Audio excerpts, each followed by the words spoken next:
All right, we're just talking. We're just Hello, talking. musicality category. Hello. And I'm here with my daughter, Sarah Wigley, who is the musical theater coordinator at the University of Illinois.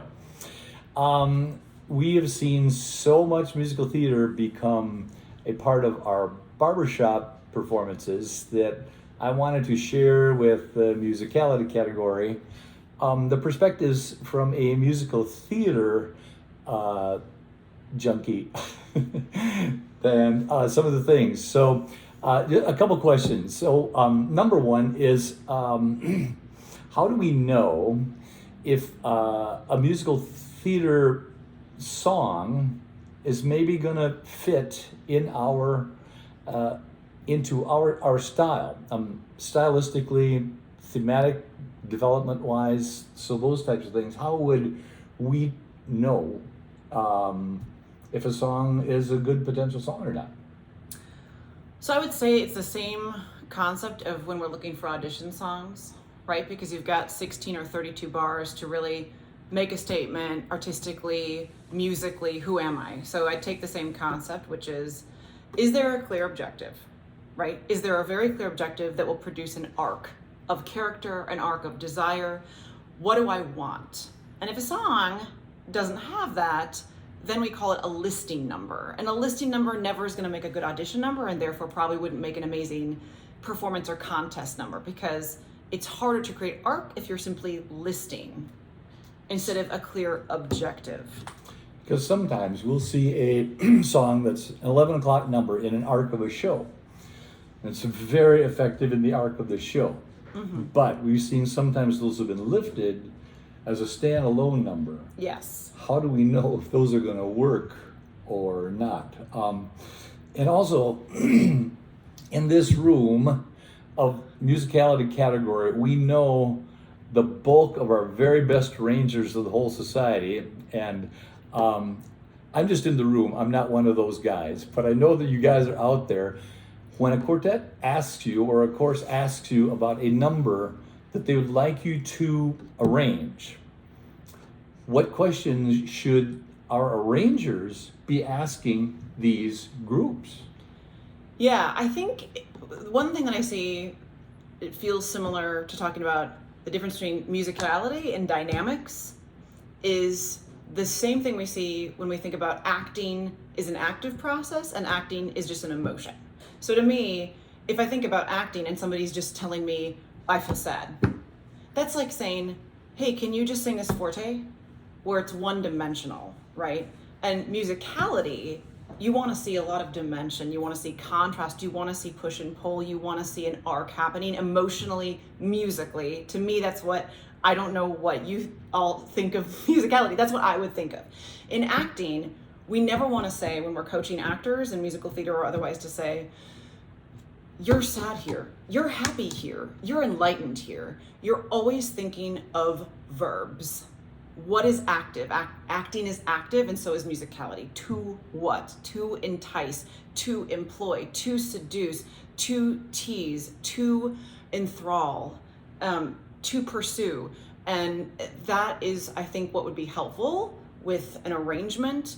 And when a group, a chorus, or a quartet is looking at music and thinking, what's good for us? If you can look at a piece and take the text away from the music and say, oh, there's so many verbs. I could see so many different phrases having huge amounts of variance between verbs. That's going to make an enticing and a musically interesting piece. If you look at a piece, you go, this feels like it's sort of anxious and then sort of sad. Or the whole thing feels sort of gloomy. That's not going to be interesting. That's one dimensional. And that feels more like that's going to lead to dynamics and not an overall musical arc. Fantastic. Because we spend a lot of our time in evaluations and coaching. That's by far one of the biggest things that judging categories are expected to do. So what you were just talking about would be a good way to talk to a group about thematic development. I mean, we're really talking in our category really two elements. One's technical, and we're not really talking about that today, but the other one is the whole artistic piece about thematic development and how that unfolds. So we should be asking active or encouraging active verbs. Absolutely. And one way to start that is, it's so simple, but I am shocked when I go into different places and coach how people haven't thought of the question, what do I want? And if you're working with a quartet, is that a unified desire? What do we want? What do the four of us want? Is it the same? And what can be maybe really dynamic is if a quartet starts out having, maybe it's 4 different I wants, and then the bridge of the piece or the final tag is now we're unified I want. But it's also specifying what is it that we want, and is it a singular want or is it a unified front? And I think that can happen in a chorus as well, right? Maybe it's sectional, maybe it's the whole chorus is unified the whole time. But if you don't know what you want, there's no arc. There's no storytelling, because you're just going to display a really beautiful crescendo or diminuendo, but there's nothing behind it. And it's going to really influence the onset of the consonant. It's going to influence how the shape of the vowel happens. It's going to clearly influence the minutia in the expression of the face. So it's so simple. What do I want? And is it a we or is it a me? So some of the groups in the past that have used things like, I want you to sing this at a volume level 2 or volume level 7, these may not be very effective tools. No, I don't think so. I would say probably not. And it could be really technically incredible, but if we're talking about musicality again, that's a different thing. Well, by definition, our artistry, when we get into the A level, we're not aware of what they're doing to get there. Exactly. We're aware of what's happening. And there's probably studies that could prove this, but I find 99% of the time when you work outside in, when you work the musicality, the expression that I want inward, the technique is 100% better, because it literally frees up the tension, because all of a sudden the mind is aligned with the desire instead of the mind being aligned with what should I do in the mechanism.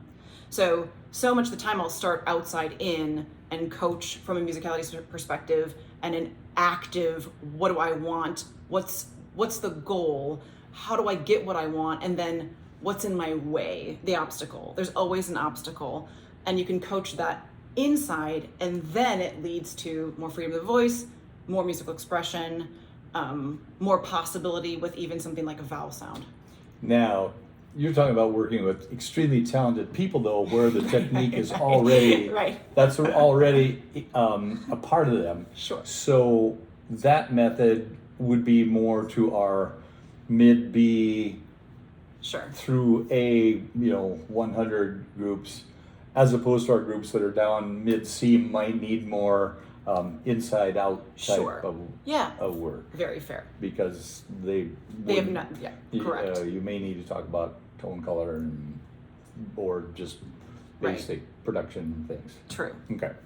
All right. So, all right. That is exceptionally helpful.